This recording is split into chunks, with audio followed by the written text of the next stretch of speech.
Hello everyone, welcome to all of you. So we are discussing about chapter number 1. It is reproduction in organism. In last lecture we have seen asexual reproduction, and in this lecture we are going to discuss about sexual reproduction. So as I stated earlier, what would be a definition of sexual reproduction? In this type of reproduction, male and female gametes either by the same individual, for example monoecious or bisexual, or by different individual, for example dioecious or unisexual, of the opposite sex are fused to form zygote. And it is common thing, right? And what is this monoecious and dioecious concept? We will see later on in next lecture. So this gamete fused to form zygote, as I stated earlier. And because there are so many processes in sexual reproduction, like formation of gamete and transfer of gamete and fertilization, then there will be a zygote formation and embryogenesis. That's the reason it is very complex and slow process. So sexual reproduction, it is when it comes to compare with asexual reproduction, so it is very complex and slow process. And because of the fusion of male and female gamete, sexual reproduction result in offspring that are not identical, you know because there will be a meiosis, and that's the reason there will be a crossing over, and that's the reason there will be a recombination or genetic diversity. Actually, it is interesting to know that all plants, animal, fungi, morphologically and physiologically, by internal structure, external structure, they all are different.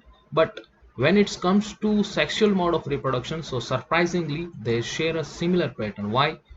Because in sexual reproduction, as I stated earlier, three phases like pre-fertilization, fertilization, and the post-fertilization. So these all phenomenon are same in these all things. So let us discuss what feature are common to these diverse organisms. Actually, there are three phases: juvenile, reproductive, and senescence phase. What mean by juvenile phase? In case of plant, we will say this juvenile phase as a vegetative phase. So juvenile, it is like child phase, and when it by ending of juvenile phase, you will get reproductive phase, and by ending of this reproductive phase, you will get senescence phase.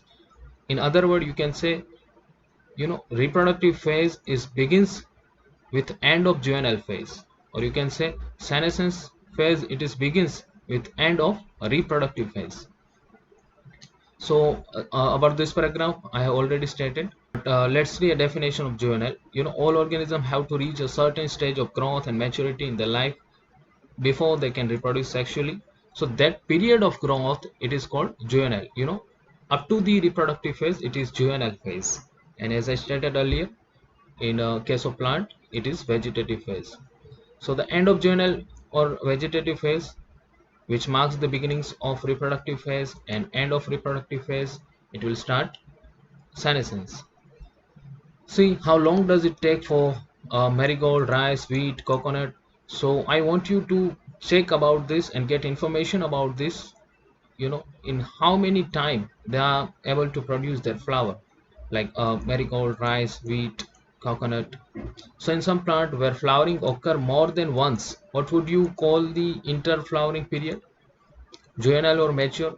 And because they are flowering so many times in their life cycle, in the lifespan, that's the reason this is very complex, and you are not supposed to answer this question. Why do you think the availability of fruit like mango, apple, jackfruit, they are seasonally grow? Because they are seasonal breeders, and some external factor of environment are affecting that their sexual life. That's the reason it is seasonal breeder.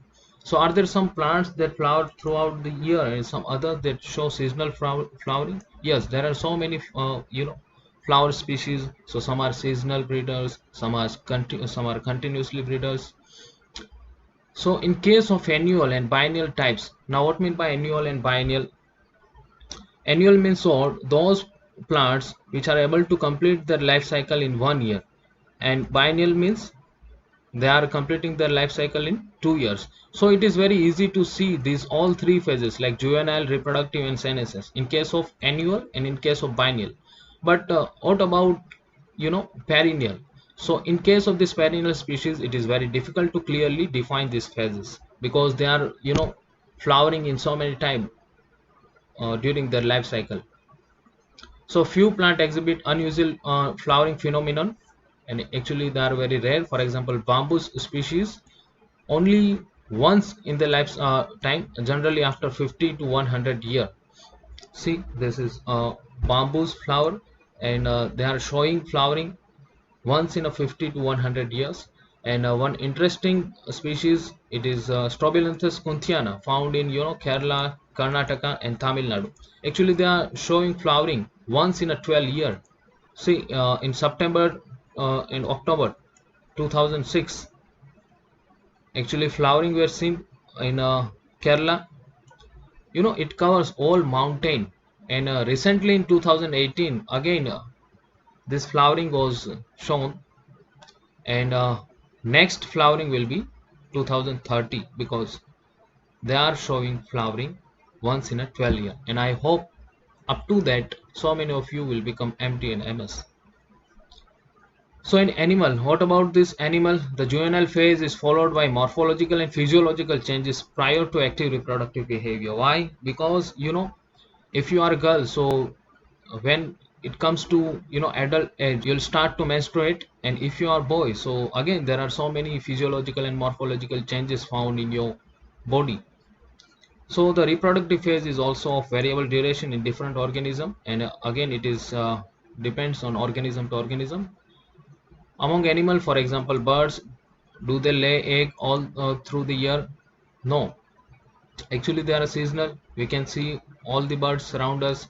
And what about other animal like frog and lizard? Again, they are seasonal breeders. Let's say this is a frog, and see these eggs.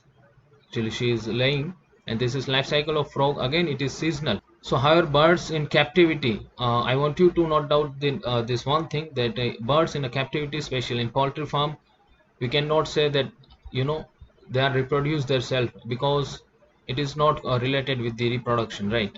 And actually they are using for the commercial exploitation for our human welfare.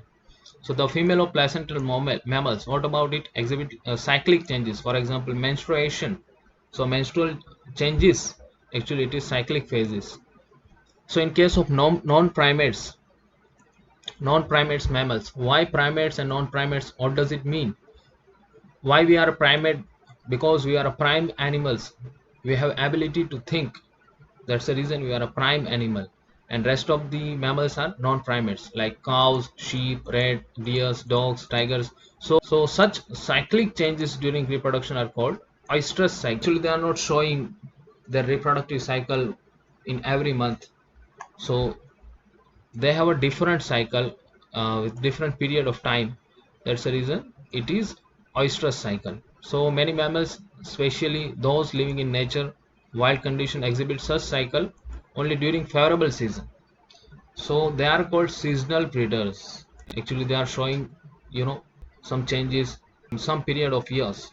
So whereas in primate, for example monkey, apes, and we human, so in case of us it is menstrual cycle, because menstrual cycle running in every month, and that's the reason we are a continuous breeders also. So that we all grow old, but it is conditional, right? If we live long enough, so we all grow old is something that we recognize. But what is meant by growing old? The end of reproductive phase, as I stated earlier, and actually it is senescence period, right? Ultimately old age leads to death.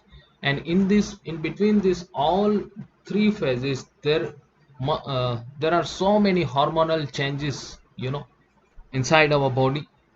As you can see here, during your child age, when growth hormone it is start to secrete, and that's the reason you reach up to some height.